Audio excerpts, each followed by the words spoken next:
Salam jumpa sahabat wanita, kita bertemu lagi di acara Wanita Berpengharapan bersama saya Anneke. Informasi dan pengetahuan tentang kesehatan akan saya bagikan untuk Anda di bagian pertama acara ini. Harapan saya informasi ini bisa menambah wawasan Anda untuk tetap menjadi pemerhati pertama bagi kesehatan Anda. Kanker rahim, informasi yang ingin saya bagikan. Di bagian kedua nanti, Ibu Lilis Gantari akan berbagi pelajaran rohani bagi kekuatan iman dan jiwa kita dengan topik mengenal gembala yang baik. Selamat mengikuti.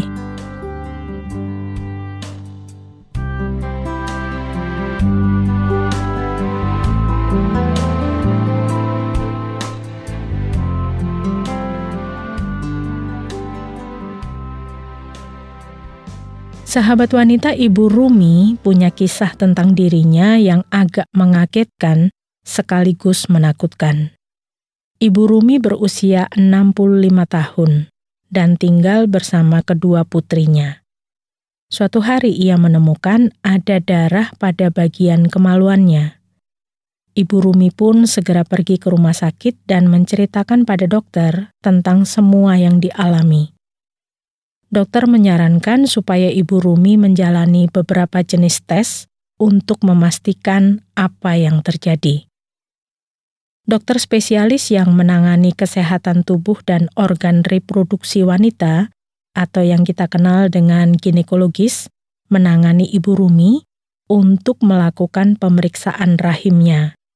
Ada tes darah, ada tes X-ray pada bagian rahimnya, atau yang biasa disebut tes USG. Hasil tes itu bisa terbaca beberapa hari kemudian. Dokter mengajak Ibu Rumi untuk mendiskusikan hasil tesnya. Tes darahnya menunjukkan hasil yang normal. Tes USG-nya juga hanya menunjukkan sedikit abnormalitas. Tapi sampel yang diambil dari rahimnya menunjukkan adanya kanker rahim. Ibu Rumi tidak banyak bertanya dan hanya mendengarkan keterangan dokternya. Dia tidak mengenal seorang pun yang menderita kanker rahim sebelumnya. Sesudah sampai di rumah, Ibu Rumi menceritakan pengalamannya kepada putrinya. Tentu saja putrinya terkejut dan khawatir mendengar kondisi Ibu Rumi. Dengan segenap kekuatan dan kesiapan mentalnya, putrinya ikut menemui dokter untuk mendiskusikan pengobatan yang tepat untuk Ibu Rumi. Dokter di rumah sakit memberitahu Ibu Rumi dan putrinya bahwa kanker rahimnya masih dalam tahap awal. Beruntungnya, Ibu Rumi waktu itu langsung pergi ke rumah sakit saat melihat gejala awal, sehingga bisa dideteksi lebih cepat. Ini menjadi tanda yang perlu kita perhatikan bersama. Pada umumnya, tanda awal dari kanker rahim adalah pendarahan di bagian kemaluan. Sehingga kalau gejala ini muncul, disarankan untuk segera menemui dokter. 80% kasus pendarahan abnormal merupakan gejala awal kanker rahim. Beberapa wanita mengalami nyeri bagian perut, tapi hal ini jarang terjadi. Kebanyakan kanker rahim dialami wanita usia 50-70 tahun. Faktor risikonya adalah obesitas, diabetes, kelahiran beberapa anak, konsumsi estrogen, konsumsi beberapa jenis obat kanker payudara dalam jangka panjang. Dokter akan mengetahui obat jenis apa saja. Dan wanita muda yang tidak mengalami menstruasi selama beberapa bulan bisa juga mengalami gangguan ini. Meskipun tidak terlalu umum, kanker rahim adalah kanker kedua paling umum yang terjadi pada alat kelamin wanita. Meskipun dokter mengatakan bahwa pengobatannya memiliki kemungkinan besar untuk berhasil, banyak pasien masih merasa cemas. Bagaimana pengobatannya? Sebelum mempertimbangkan pengobatan jenis apa yang harus dijalani, perlu diketahui dahulu apakah kanker itu sudah menyebar ke organ lain. ini penting untuk menentukan jenis pengobatan yang akan digunakan. Kalau kanker belum menyebar, maka hanya perlu dilakukan prosedur operasi. Tapi kalau penyebaran sudah terjadi, pasien harus menjalani pengobatan lebih lanjut, sehingga penting bagi pasien menjalani pemeriksaan untuk mendeteksi penyebaran ini. Beberapa tes yang perlu dilakukan antara lain X-ray dada untuk melihat apakah kanker sudah menyebar ke organ paru-paru, MRI atau CT scan pada bagian perut untuk melihat apakah kanker sudah menyebar ke bagian itu. Mungkin ada tes-tes lainnya yang menurut dokter penting untuk dilakukan.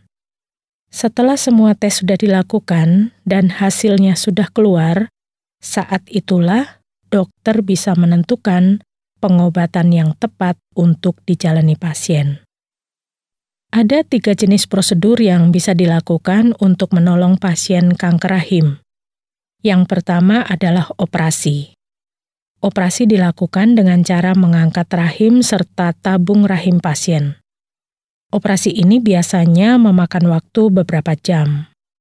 Operasi ini termasuk prosedur yang cukup rumit.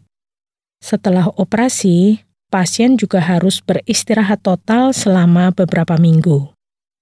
Di tangan dokter bedah yang ahli, operasi ini bisa berjalan dengan baik. Dokter juga bisa melihat apakah kanker sudah menyebar ke bagian lain di luar dinding rahim. Kalau memang terjadi demikian, maka pasien akan disarankan untuk menjalani pengobatan lanjutan seperti kemoterapi atau terapi radiasi.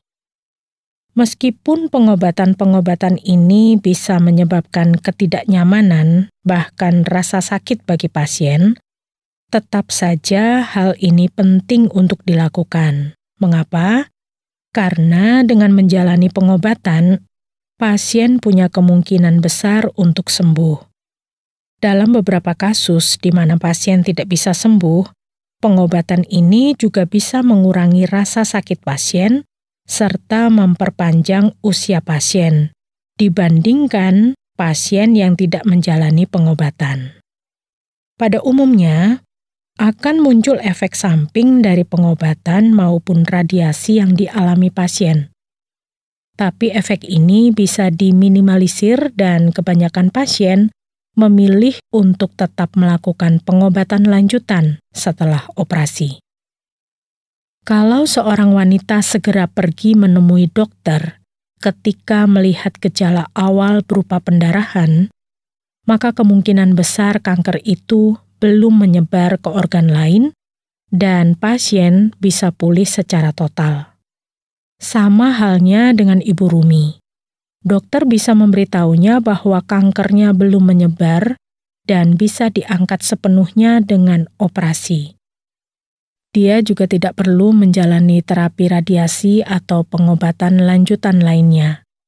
Hal ini tentu saja menjadi berita baik bagi Ibu Rumi dan putrinya. Tapi dokter juga mengingatkan bahwa tidak ada jaminan kankernya tidak akan muncul kembali di kemudian hari. Ibu Rumi harus tetap melakukan pemeriksaan rutin. Dokternya juga mengatakan bahwa kalau dalam 5 tahun tidak ada tanda-tanda kankernya muncul kembali, maka bisa dikatakan bahwa Ibu Rumi sudah pulih sepenuhnya. Apakah ini pengalaman Anda juga? Atau Anda pernah menemui mereka yang mengalami gangguan yang sama? Yang pasti sahabat wanita, kanker memang menjadi salah satu momok yang paling menakutkan. Tidak ada yang bisa memastikan kapan seseorang terkena kanker. Tapi pengetahuan tentang gangguan ini dan pengobatannya perlu dilakukan supaya gangguan bisa teratasi. Untuk mendapat kepastian kanker, biopsi melalui operasi perlu dilakukan untuk pemeriksaan dan pengobatan lebih lanjut. Operasi biopsi dan operasi untuk penanganan kanker adalah 2 hal yang berbeda. Ketika kepastian kanker didapat, dokter akan menjelaskan pengobatan dan penanganan selanjutnya. Ada yang operasi, ada yang tidak. Ada yang perlu radiasi, ada juga yang tidak. Ada yang perlu kemoterapi, ada juga yang tidak. Semua pengobatan kanker ini ada efek sampingnya. Tetapi ada juga obat-obatan yang terus dikembangkan untuk mengatasi efek sampingnya. Kalau Anda mengalami kanker, semangat sehatlah dan semangatlah menjalani pengobatan supaya Anda bisa menjalani pengobatan dengan baik. Karena salah satu obat alamiah untuk perkembangan baiknya adalah semangat dari dalam diri. Kalau ada anggota keluarga yang mengalaminya, berikanlah dorongan dan semangat supaya mereka bisa menjalani pengobatan dengan baik. Segera datang ke dokter saat mengalami gejala awal atau saat mengalami hal yang tidak wajar menjadi jalan utama untuk pengobatan dan kesembuhan.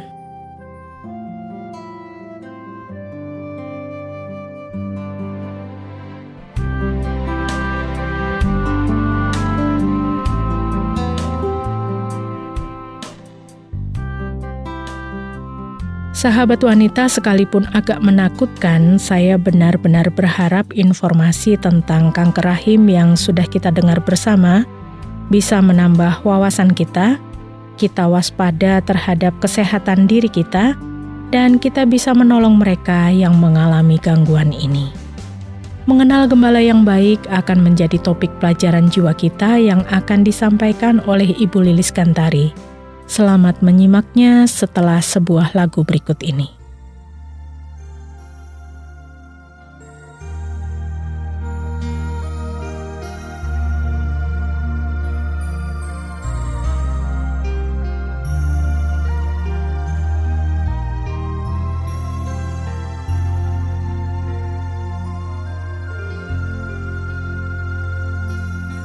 Ada yang selalu kurasa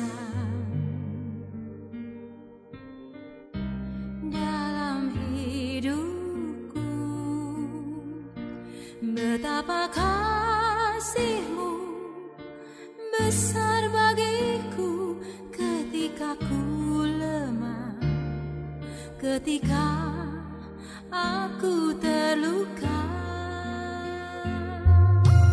Tak pernah Kau jauh dariku,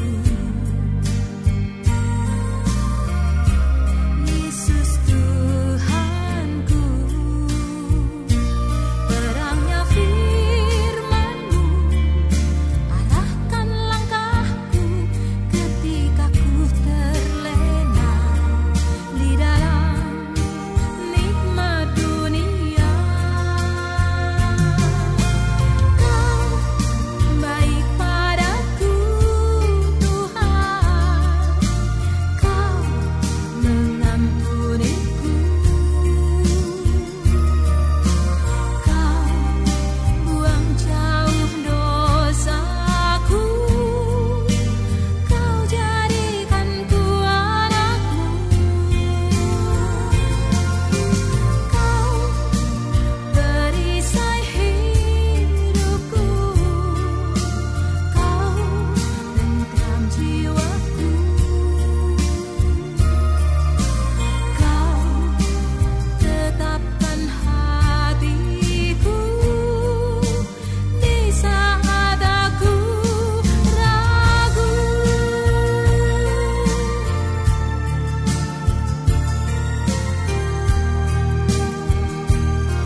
Sahabat, pernahkah Anda mendengar atau membaca perkataan Tuhan Yesus sendiri yang mengatakan bahwa Tuhan Yesus adalah gembala yang baik?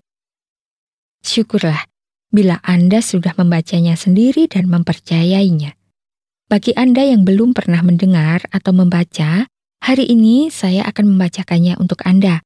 Perkataan Tuhan Yesus ini ada dalam Injil Yohanes pasal yang ke-10 ayat yang ke-14 sampai 18. Tuhan Yesus mengatakan, "Akulah gembala yang baik, dan aku mengenal domba-dombaku, dan domba-dombaku mengenal aku. Sama seperti Bapa mengenal aku, dan aku mengenal Bapa. Dan aku memberikan nyawaku bagi domba-dombaku. Ada lagi padaku domba-domba lain yang bukan dari kandang ini.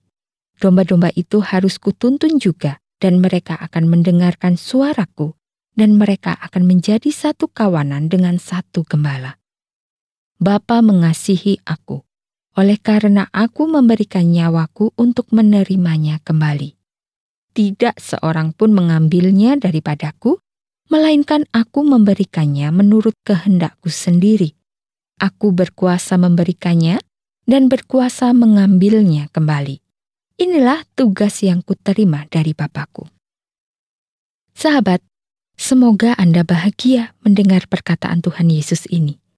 Perkataan Tuhan Yesus ini diucapkan ketika Ia masih ada di dunia bersama para murid-Nya. Tuhan Yesus mengatakan, Ia adalah gembala yang baik karena Ia mengenal kita sebagai domba-dombanya. Sebagai gembala, Tuhan Yesus tahu segala sesuatu tentang diri kita. Tuhan Yesus tahu keadaan kita. Tuhan Yesus tahu apa yang akan terjadi kepada dirinya dan lain sebagainya. Pokoknya Tuhan Yesus sangat mengenal kita. Tuhan Yesus berjanji akan memberikan nyawanya, dan janji ini Ia buktikan dengan merelakan nyawanya. Mati di atas kayu salib, menanggung hukuman dosa kita semua. Kita seharusnya menanggung hukuman atas dosa-dosa kita. Tetapi Tuhan Yesus rela menanggung hukuman itu dengan menyerahkan nyawanya di atas kayu salib bagi kita, domba-dombanya. Sahabat, betapa senangnya kita memiliki gembala yang baik, yang mengasihi dan menyelamatkan kita dari hukuman dosa. Betapa bahagianya kita memiliki gembala yang baik, Tuhan dan Juru Selamat. Untuk menjadi dombanya, hanya satu yang harus kita lakukan, yaitu percaya. Percaya kepada gembala yang baik, yaitu Tuhan Yesus Kristus, Juru Selamat kita. Bila kita percaya, maka kita akan mengenal gembala kita. Seperti yang dikatakan Tuhan Yesus yang sudah kita dengar tadi, yaitu, "Akulah gembala yang baik, dan aku mengenal domba-dombaku, dan domba-dombaku mengenal aku." Jadi, bila kita sudah menjadi domba Tuhan Yesus, kita harus mengenal Dia. Siapa Tuhan Yesus dan apa yang dikehendakinya untuk kita lakukan dalam hidup kita. Untuk mengenal Dia, kita harus percaya terlebih dahulu kepada Tuhan Yesus yang adalah Tuhan dan Juru Selamat dan Gembala yang baik bagi kita.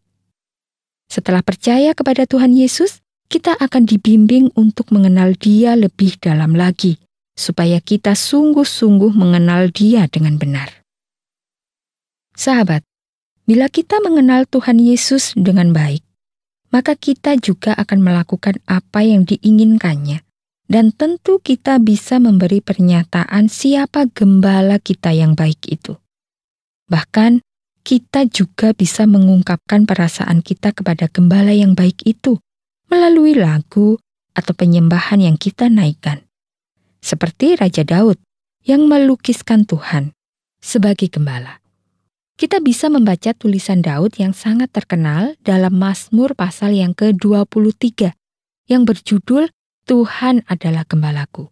Saya akan membacakannya untuk Anda dan silakan Anda merenungkannya agar Anda juga bisa mengungkapkan isi hati Anda tentang Tuhan Gembala yang baik.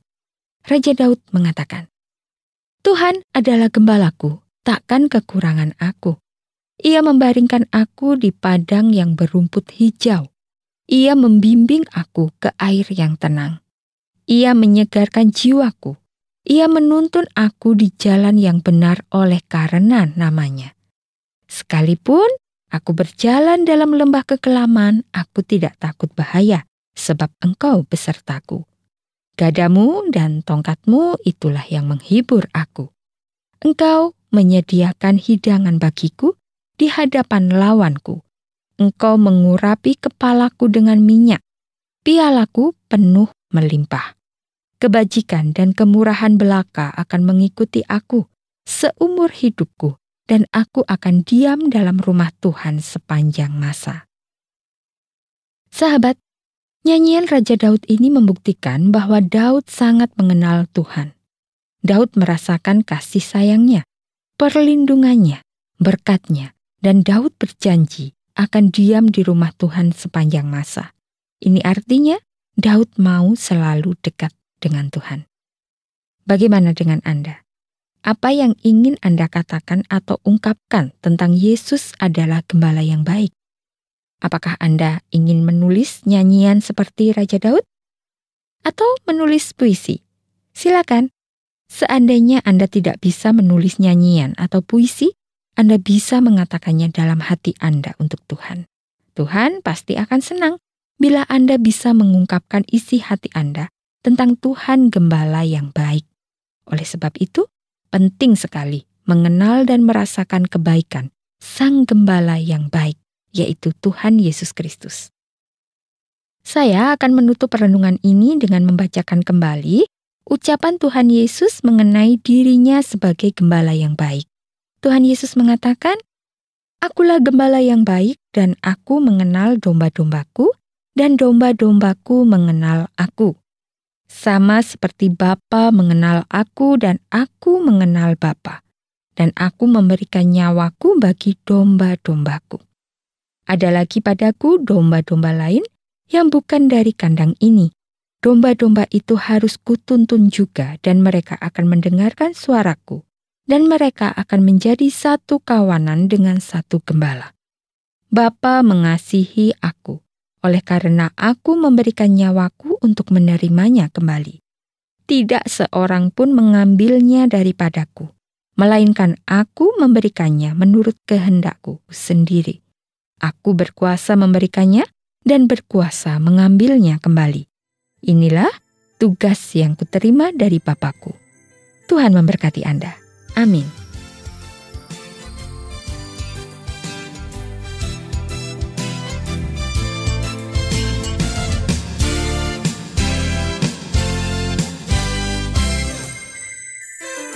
Indahnya hidup ini bersamamu Tuhan, matahariku, benteng hidupku, harapan di kalbu, tiada lagi bimbang ragu, selama kau dekatku, bersamamu Tuhan. Indahnya hidup ini, indahnya hidup ini bersamamu Tuhan, melebihi segalanya di dunia. Tuhan yang kupuja, walau temaram dunia, sinarmu terus bercahaya bersamamu Tuhan. Indahnya hidup ini bersama Tuhan, ku ayunkan langkah-langkah pasti.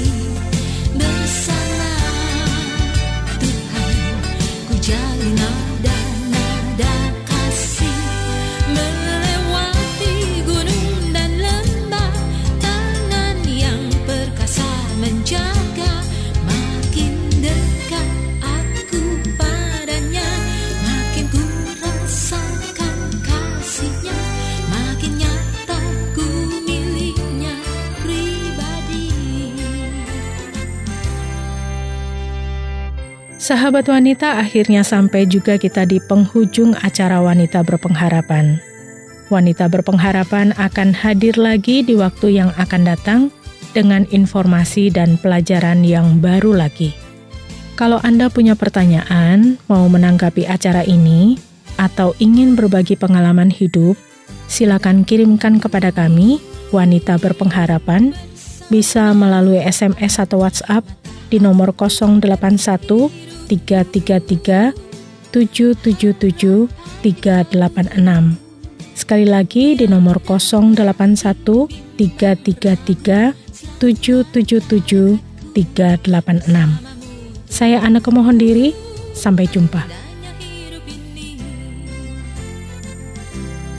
Bersama Yesus ku ayunkan langkah-langkah pasti. Bersama Yesus ku jalin nada-nada kasih. Melewati gunung dan lembah, tangan yang perkasa menjaga. Makin dekat aku padanya, makin ku rasakan kasihnya, makin nyata ku miliknya pribadi. Bersama Yesus ku ayunkan langkah-langkah pasti. Bersama Yesus ku jadi nada-nada kasih. Melewati gunung dan lembah, tangan yang perkasa menjaga. Makin dekat aku padanya, makin ku rasakan kasihnya, makin nyata ku miliknya pribadi. Makin dekat aku padanya, makin ku rasakan kasihnya, makin nyata ku miliknya pribadi.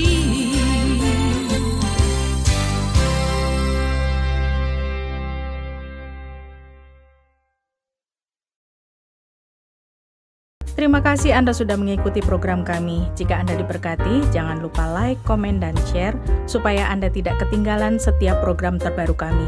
Jangan lupa juga untuk subscribe channelnya dan nyalakan loncengnya. Jika Anda ingin mendukung pelayanan kami, bisa melalui rekening kami berikut ini atau menghubungi kami di sini.